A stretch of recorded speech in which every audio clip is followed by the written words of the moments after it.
লাগলো আপনাদের শুনতে? জননিবাস প্রভু কি জয়। জননিবাস প্রভু প্রভুপাদের অত্যন্ত প্রিয় শিষ্য। উনি মায়াপুরে শ্রী শ্রী রাধা মাধবের সেবায় এত নিষ্ঠা সহকারে যুক্ত যে তিনি যেই সময় থেকে ভারতবর্ষে এসে যোগদান করেন মায়াপুরে সেই সময় থেকে তিনি শ্রী শ্রী রাধা মাধবের সেবায় যুক্ত রয়েছেন একেবারে নিরবচ্ছিন্নভাবে। বিদেশি ভক্তদের মাঝে মাঝে বিদেশে যেতে হয়, জননিবাস প্রভু মায়াপুরে জগন্নাথের রাধা মাধবের সেবা ছেড়ে কখনো যাননি, এক নাগারে থেকে গেছেন। এর মাধ্যমে দেখা যায় যে ওনার কত নিষ্ঠা, কোনো কিছুই তাকে ভগবানের সেবা থেকে নিরস্ত করতে পারেনি বা বাধা দিতে পারেনি। এক নাগারে তিনি ভগবানের সেবা করে গেছেন। সম্প্রতি অবশ্য তিনি বিদেশে যাচ্ছেন, তবে সেটাও যাচ্ছেন মায়াপুরে টিওভিপি যে মন্দির হচ্ছে পঞ্চতত্ত্বের মন্দির, টেম্পল অফ ভেদিক প্ল্যানেটোরিয়াম, সেই উদ্দেশ্যে সেই মন্দিরের কার্যকলাপের জন্য, অর্থ সংগ্রহের জন্য, দান সংগ্রহের জন্য তিনি অম্বরীশ প্রভু সঙ্গে, যিনি হচ্ছেন অ্যালফ্রেড ফোর্ডের প্রপৌত্র, এবং তিনি যাচ্ছেন নিত্যানন্দের পাদুকা নিয়ে পৃথিবীর বিভিন্ন স্থানে, এবং যেখানেই তিনি যাচ্ছেন সেখানে অপূর্ব সুন্দরভাবে ভক্তরা সাড়া দিচ্ছে। আর আজকে আমি এই নামহট্ট মেলায় আপনাদের সঙ্গে যোগ দিতে পেরে অত্যন্ত আনন্দ অনুভব করছি। এই নামহট্ট ছিল ভক্তি বিনোদ ঠাকুর এই নামহট্টের নির্দেশ দিয়ে গেছেন, আর সেই নির্দেশ অনুসারে শিল জয়পতাকা মহারাজ এই পশ্চিমবঙ্গে নামহট্ট সংগঠন করেছেন অত্যন্ত সুন্দরভাবে।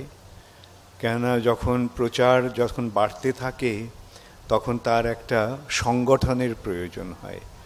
সংগঠন না থাকলে সেই সংস্থাটা যথাযথভাবে কার্যকরী হতে পারে না। আজকে এই যে সংগঠন, সেই সংগঠনটা কীরকম?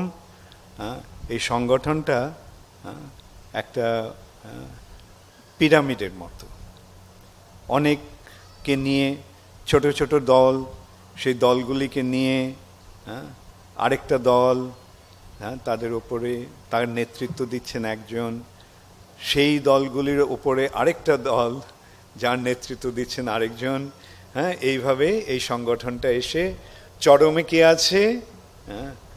শীর্ষে রয়েছেন শিল প্রভুপাদ এই সংগঠনের, এবং তিনি এই যে সমস্ত ভক্তির যে নিবেদন সেগুলি তিনি সকলের হয়ে শ্রী কৃষ্ণের কাছে, রাধা মাধবের কাছে নিবেদন করছেন। জননিবাস প্রভু এক মুসলমান ভক্তের কাহিনী বলেছিলেন। তিনি যখন বলছিলেন তখন আমার একজন মুসলমান ভক্তের কথা মনে পড়ল। জগন্নাথ পুরীতে এরকম অনেক মুসলমান জগন্নাথের ভক্ত, তাদের মধ্যে একজন মুসলমান ভক্ত একটা সুন্দর পদ রচনা করেছেন জগন্নাথের জন্য। আমি জানি না আমি পুরোটা আমি মনে করতে পারবো কি না, তবে যতটুকু আমি মনে করতে পারবো ততটুকু আমি গাইবার চেষ্টা করব। আমি একাই গাইব। ইয়েটা দিয়ে সি শার্পটা দাও দেখি।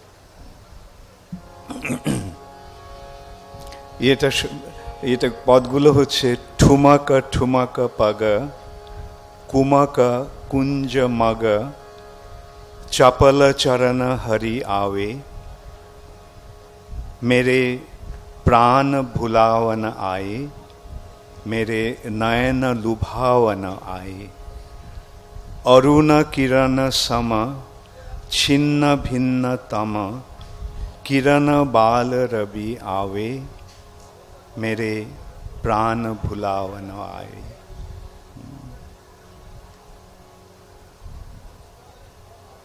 যাই হোক, এই দুটো লাইন আমার, দুটো পদ আমার এখন মনে পড়ছে। চারটে পদ আছে, যাই হোক। ঠুমাকা ঠুমাকা পাগা কুমাকা কুঞ্জ মাগা চাপল চরণ হরিয়াবে हो चपल चरण हरि आवे। अरुण किरण सम छिन्न भिन्नताम किरण बाल रवि आवे हो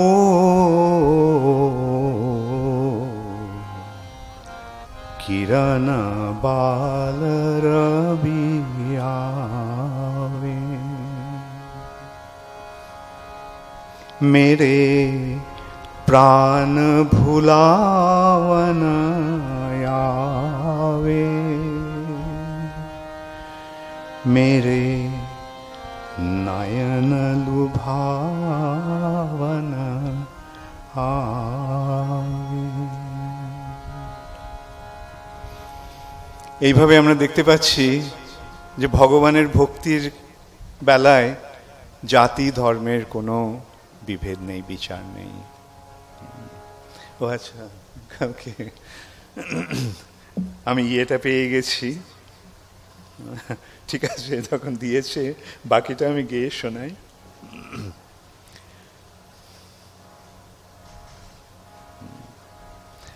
আমল কমল কর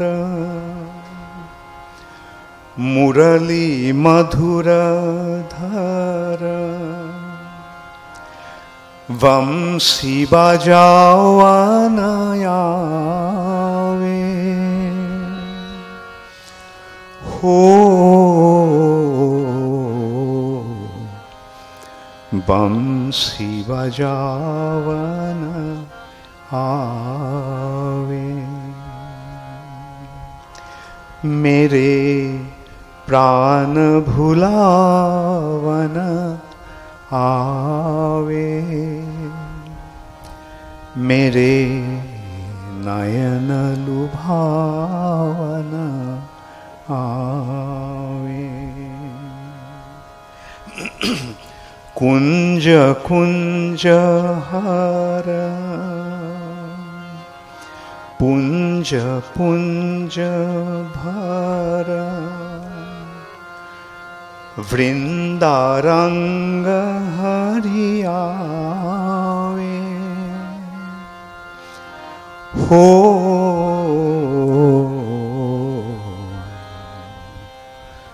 वृंदारंग हरियावे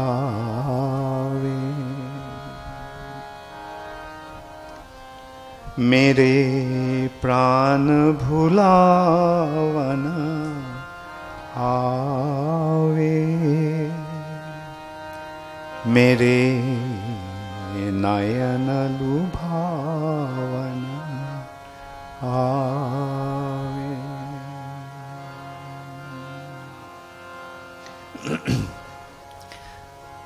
হ্যাঁ, ভগবানের ভক্তির বেলায় কোনো জাতি ধর্মের বিচার নেই, সকলেই ভগবানের বিভিন্ন অংশ। তাই ভগবান হচ্ছেন পরম পিতা। এমন নয় যে ভগবান কেবল হিন্দুদের পিতা অথবা মুসলমানদের পিতা নন, বা না, ভগবান সকলেরই পিতা। এমনকি পশু পাখি গাছপালা সকলেরই পরম পিতা হচ্ছেন ভগবান। ভগবান হচ্ছেন পরম উৎস, আর আমরা সকলে তার কাছ থেকে এসেছি, আমরা সকলেই সেই সূত্রে তার অংশ। পুত্র যেমন পিতার অংশ, ঠিক তেমনি আমরা সকলে ভগবানের অংশ। অতএব সেই সূত্রে আমাদের সকলেরই ভগবানের সঙ্গে একটা প্রীতির সম্পর্ক রয়েছে। আমরা যেহেতু ভগবানকে ভুলে গেছি, যেহেতু আমরা ভগবান থেকে বিচ্ছিন্ন হয়ে গেছি, তাই আমরা চিৎ জগৎ থেকে, যেই জগতে ভগবান বিরাজ করেন, সেই জগৎ থেকে বঞ্চিত হয়ে আমরা এই জগতে পতিত হয়েছি। ইসকনে আমরা দেখতে পাচ্ছি কত বিদেশি যারা অন্য ধর্মাবলম্বী ছিল, তারা সকলে ভগবানের ভক্ত হয়েছে। কিছুক্ষণ আগে আপনারা জননিবাস প্রভু শ্রীমুখ থেকে ভগবানের কথা শুনলেন। তিনি খ্রিস্ট ধর্মের থেকে এসেছেন। এরকম অনেকে আছে যারা খ্রিস্ট ধর্ম থেকে, ইহুদি ধর্ম থেকে, মুসলমান ধর্ম থেকে এসেছে। হ্যাঁ, অনেক ভক্ত আছে যারা মুসলমান ছিল। আমাদের এরকম একজন আরবের একজন মুসলমান ভক্ত, সে আরবি ভাষায় সে ভগবদ গীতার অনুবাদ করেছেন। এবং ভগবানও, শিল প্রভুপাদও এত উদার, সে যখন জিজ্ঞাসা করেছিল প্রভুপাদকে, যে ভগবদ গীতায় বলছে না ভগবান শ্রী ভগবান উবাচ, তো আরবিতে তার অনুবাদটা কিভাবে করব? শিল প্রভুপাদ বলেছিলেন আল্লাহ উবাচ। এই ভগবদ গীতার বাণী যে, সেটা আল্লাহরও বাণী। আল্লাহ আর ভগবান কোনো ভেদ নেই। জিহোভা, গড, এর মধ্যে ভগবানের, এরা সকলকেই ভগবানকে ইঙ্গিত করছে। পরম, পরম শব্দটার অর্থ কি? পরম শব্দের অর্থ হচ্ছে যে যার সমসাময়িক কেউ, সমকক্ষ কেউ নয়, এবং যার ঊর্ধ্বে কেউ নেই। অসম ঊর্ধ্ব, সেই অসম ঊর্ধ্ব যে পরম, সে কি এক না অনেক? তাহলে আমরা যদি সত্যি সত্যি সেই পরম ঈশ্বরের ভজনা করি, তাহলে কি তিনি এক না অনেক? অবশ্যই তিনি এক। এবং বেদেও সেই ভগবানের পরিচয় দিয়ে বলা হচ্ছে একম এব অদ্বিতীয় পরম পুরুষঃ। তিনি এক এবং অদ্বিতীয়, তার কোনো দ্বিতীয় নেই। সেই পরম পুরুষ, সেই পরম পুরুষ হচ্ছে শ্রীকৃষ্ণ। বেদে ভগবানের বিস্তৃত বর্ণনা রয়েছে, যেই সূত্রে প্রভুপাদ বলতেন যে তোমরা যদি ভগবানকে জানতে চাও তাহলে তোমরা আমার কাছে আসতে পারো। আমি তোমাদের বলতে পারি ভগবানের রূপটা কেমন, ভগবানের নাম কি, ভগবান কি করেন, ভগবান কোথায় থাকেন ইত্যাদি সমস্ত ভগবান সম্বন্ধীয় সমস্ত তথ্য আমরা তোমাকে দিতে পারি। দুর্ভাগ্যবশত অন্যান্য ধর্মগুলিতে ভগবান সম্বন্ধে এত বিস্তৃতভাবে বর্ণনা নেই। তাই অনেক ধর্মে ভগবানের নিরাকার রূপটি নিয়ে, মানে নিরাকার রূপ নয়, নিরাকার যে শক্তি, সেই শক্তিটি নিয়ে তারা ইয়ে করেছে। ভগবানের দেহ নির্গত যে রশ্মিচ্ছটা, সেটা তারা স্বীকার করছেন।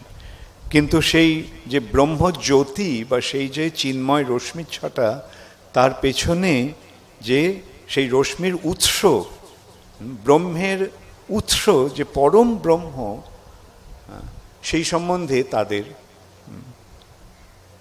কোনো জানা নেই। সেখানেই মুশকিল হয়ে যায়। তাই জন্য তাদের বিচারে দাঁড়িয়ে যায় না, তিনি এই যে পরম, যে তিনি নিরাকার। কিন্তু হ্যাঁ, নিরাকারের একটা দিক রয়েছে। ভগবানের দেহ নির্গত, দেহ থেকে যে জ্যোতি বেরোচ্ছে সেটা নিরাকার। কিন্তু স্বয়ং ভগবান হচ্ছেন সবিশেষ সাকার।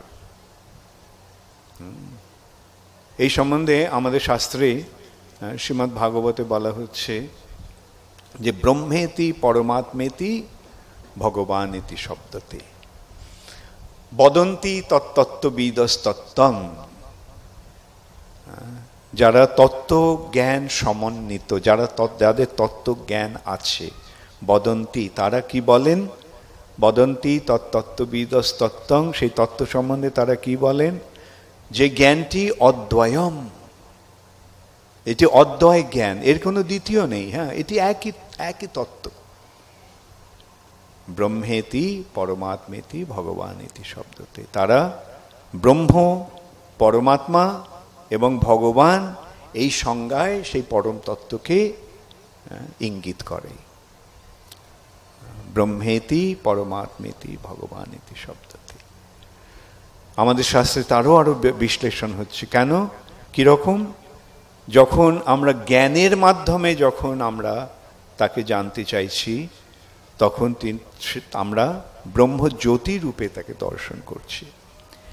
যোগের মাধ্যমে যখন অন্তরের অন্তঃস্থলে আমরা তাকে দর্শন করছি, তখন আমরা তাকে পরমাত্মা রূপে দর্শন করছি। এবং প্রেমের মাধ্যমে, ভক্তির মাধ্যমে, ভালোবাসার মাধ্যমে যখন আমরা তার দর্শন করছি, তাকে দর্শন করছি, তখন তিনি ভগবান রূপে প্রকাশিত হচ্ছেন। এই সূত্রে বলা যেতে পারে যে দূর থেকে যখন তাকে দর্শন হচ্ছে, মানে এই জড়জগতের পরিপ্রেক্ষিতে যখন তাকে দর্শন হচ্ছে, হ্যাঁ, তখন এই জগৎ, অন্ধকার জগৎ অতিক্রম করে আমরা একটা জ্যোতির্ময় জগতে প্রবেশ করছি। তাই সেই তত্ত্বটি ব্রহ্মজ্যোতি রূপে প্রকাশিত হচ্ছে। আরো কাছে যখন আমাদের হৃদয়ে তাকে আমরা দর্শন করছি, যোগের মাধ্যমে, ধ্যানের মাধ্যমে যখন সমাধি লাভ হচ্ছে, তখন সেই সমাধি স্তরে তাকে আমরা অন্তরের অন্তঃস্থলে পরমাত্মা রূপে দর্শন করছি। আর সেই পরমাত্মার কাছে যখন আমরা পরমাত্মার শরণাগত হচ্ছি, যখন শ্রদ্ধায় তার কাছে আমাদের মাথা নত হয়ে যাচ্ছে, আমরা যখন তার কাছে নিজেকে সম্পূর্ণরূপে সমর্পণ করে দিচ্ছি, তখন তার কৃপায় আমাদের হৃদয়ের ভালোবাসার মাধ্যমে তাকে আমরা ভগবান রূপে দর্শন করছি। তো এটা জানতে হবে। শুধু আংশিক জানাটাই যদি চরম সিদ্ধান্ত হয়, সেখানেই ভুল দাঁড়িয়ে যায়, সেখানেই ভুল হয়ে যায়। যে এই যে ব্রহ্মজ্ঞান বা ব্রহ্মরূপে যে সেই পরম তত্ত্বকে জানা, সেটা আংশিক জানা। এমনকি পরমাত্মা রূপেও যে তাকে জানা, সেটাও আংশিক। কেন? তখন প্রেমের সম্পর্ক স্থাপিত হয়নি, তাকে দেখেছি, কিন্তু তার সঙ্গে আমার যে কি সম্পর্ক, তার সঙ্গে যে আমার একটা প্রেমের সম্পর্ক রয়েছে, সেটা যতক্ষণ না স্থাপন হচ্ছে, তখন তাকে পূর্ণরূপে জানা যাবে না। পরমাত্মা রূপে তিনি কি? উপদ্রষ্টা অনুমন্তা চ, তিনি সাক্ষী রূপে আমাদের সমস্ত কার্যকলাপ দেখছেন এবং আমাদের কার্যকলাপ অনুসারে কর্মের ফল দান করছেন। সেটি হচ্ছে পরমাত্মা রূপ। কিন্তু যখন তার প্রতি শরণাগত হয়ে আমরা যখন তার কাছে নিজেকে সমর্পণ করছি, যেই সূত্রে ভগবদ গীতায় ভগবান বলছেন, সর্বধর্মান পরিত্যাজ্য মাম একম শরণং ব্রজ, আমার শরণাগত হও, আমার শরণ নাও। তখন তিনি তার স্বরূপটিকে প্রকাশ করছেন। আমাদের ভক্তির প্রতিদান স্বরূপ তিনি কেবল তার নিজের রূপটিকেই প্রকাশ করছেন না, তিনি আমাদের তার নিবিড় আলিঙ্গনে তিনি আমাদের গ্রহণ করছেন। তাই তারপরেই ভগবান গীতায় বলছেন, অহং ত্বাং সর্ব পাপেভ্যো মোক্ষয়িষ্যামি মা শুচঃ। মোক্ষয়িষ্যামি মানে এই জড়জগতে দুঃখ দুর্দশার পরিস্থিতি থেকে আমি তোমাদের সমস্ত মুক্ত করে দেব, সে সম্বন্ধে কোনো চিন্তা করো না। কেননা এই ভক্তির ফলে, শরণাগত হওয়ার ফলে, আমার প্রতি ভক্তি পরায়ণ হওয়ার ফলে তোমাদের যে লাভ হবে সেটা তোমরা কল্পনাও করতে পারো না। এইটি হচ্ছে ভগবানের নির্দেশ। আর এই শরণাগতির পন্থা শিক্ষা দেওয়ার জন্য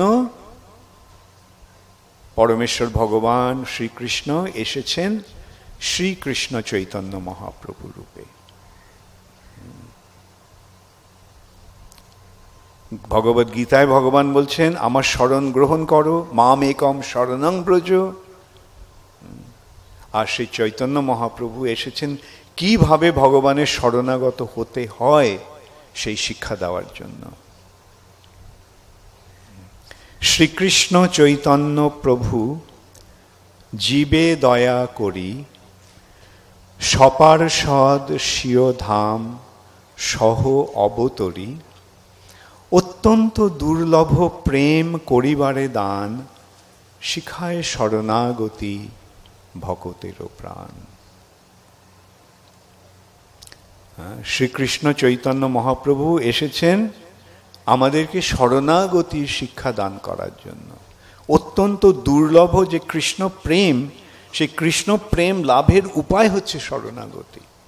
অত্যন্ত দুর্লভ প্রেম করিবারে দান, এই অত্যন্ত দুর্লভ যে কৃষ্ণ প্রেম, সেই কৃষ্ণ প্রেম দান করার জন্য শিখায় শরণাগতি। তিনি শরণাগতির শিক্ষা দিচ্ছেন, কিভাবে ভগবানের শরণাগত হতে হয় সেই শিক্ষা দিচ্ছেন।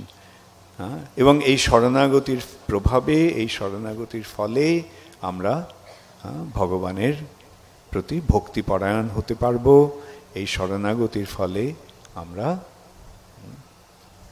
আমরা ভগবত প্রেম লাভ করতে পারব। এই শরণাগতির শিক্ষা কিভাবে দিচ্ছেন? শরণাগতির 6টি অঙ্গ: দৈন্য, আত্মনিবেদন, গোপ্তৃত্বে বরণ, অবশ্য রক্ষিবে কৃষ্ণ বিশ্বাস পালন, ভক্তি অনুকূল মাত্র কার্যেরও স্বীকার, ভক্তি প্রতিকূল ভাব বর্জন অঙ্গীকার। অর্থাৎ দৈন্য, এই যে সব ভগবানের শরণাগত হতে হলে আমাদের অন্তরে দীন ভাব আনতে হবে। আমাদের যদি উদ্ধত ভাব থাকে, আমরা যদি অহংকারে মত্ত হয়ে থাকি, তাহলে ভগবানের শরণাগতি সম্ভব হবে না। অহংকারে মত্ত হইয়া রাধা কৃষ্ণ না ভজিয়া, জানিয়া শুনিয়া বিষ খাইন। অহংকারটা যতক্ষণ আমরা ত্যাগ করব ততক্ষণ আমরা ভগবানের শরণাগত হতে পারবো না। যতক্ষণ পর্যন্ত না অন্তরে দৈন্য ভাব আসছে, যে আমি অতি দীন, আমি অত্যন্ত দুর্বল, আমি অত্যন্ত অসহায়, আমি অত্যন্ত নির্বোধ, তাই আমি তোমার শরণাগত হচ্ছি, কেন এছাড়া তো আমার কোনো গতি নেই। এইভাবে যখন দৈন্য আসবে তখন আত্মনিবেদন হবে, নিজেকে ভগবানের চরণে সমর্পণ হবে। তখন আমরা ভগবানকে আমার একমাত্র প্রভু রূপে বরণ করতে পারবো। গোপ্তৃত্বে বরণ, দৈন্য, আত্মনিবেদন, গোপ্তৃত্বে বরণ। গোপ্তৃত্বে বরণ মানে ভগবানই যে আমার একমাত্র প্রভু, সেইভাবে ভগবানকে গ্রহণ করা, স্বীকার করা। আর তাই সেই সঙ্গে আরেকটা মনোভাব আসছে, অবশ্য রক্ষিবে কৃষ্ণ বিশ্বাস পালন। ভগবান অবশ্যই আমাকে রক্ষা করবেন, অবশ্য রক্ষিবে কৃষ্ণ বিশ্বাস, এই বিশ্বাস, অবশ্য রক্ষিবে কৃষ্ণ বিশ্বাস পালন। তখন ভক্তি অনুকূল মাত্র কার্যেরও স্বীকার। ভক্তির অনুকূল যে সমস্ত কার্যকলাপ, সেই কার্যকলাপগুলি আমরা গ্রহণ করব, স্বীকার করব। এবং ভক্তি প্রতিকূল ভাব, ভক্তির বিরোধী যে সমস্ত কার্যকলাপ, সেই কাজগুলি আমরা বর্জন করব। ভক্তি প্রতিকূল ভাব বর্জন অঙ্গীকার। ষড়ঙ্গ শরণাগতি হইবে যাহার, এই 6টি অঙ্গ সমন্বিত যে শরণাগতি, এই শরণাগতি যে লাভ করতে পারবে, তাহার প্রার্থনা শুনে শ্রী নন্দকুমার, তার প্রার্থনা শোনেন শ্রী নন্দকুমার শ্রীকৃষ্ণ। রূপ সনাতন পদে দন্তে তৃণ করি, ভকতি বিনোদ পরে দুহু পদ ধরি। এইভাবে রূপ সনাতন প্রভুপাদের শ্রীপাদপদ্মে পতিত হয়ে ভক্তি বিনোদ ঠাকুর প্রার্থনা করছেন। কাঁদিয়া কাঁদিয়া বলে আমি তো অধম, কেঁদে কেঁদে বলছেন যে আমি তো অত্যন্ত অধম, শিখায় শরণাগতি করহে উত্তম, আমাকে শরণাগতি শিক্ষা দিয়ে আমাকে উত্তম করে তোলো, এই অধম থেকে আমাকে উত্তম স্তরে নিয়ে এসো। অর্থাৎ এই যে জড়জাগতিক দুঃখ দুর্যশগ্রস্ত পরিবেশ, সেই পরিবেশ থেকে আমাকে উঠিয়ে এনে তোমার শ্রীপাদপদ্মে তোমার শ্রীপাদ তোমার ভক্তি লাভ করার সুযোগ দান করো। এইটি হচ্ছে শিল ভক্তি বিনোদ ঠাকুরের শরণাগতির প্রথম পদ, প্রথম গান। এটা কার কার জানা আছে তোমাদের? আচ্ছা, আমি যদি এখন গাই তোমরা কে কে গাইতে পারবে? এ তো বাংলাতে আছে, সকলেই গাইতে পারবে। এটা গাইবো আমরা? কে কে গাইতে চাইছো? তোমরা সকলে গাইবে তো আমার সঙ্গে? আচ্ছা।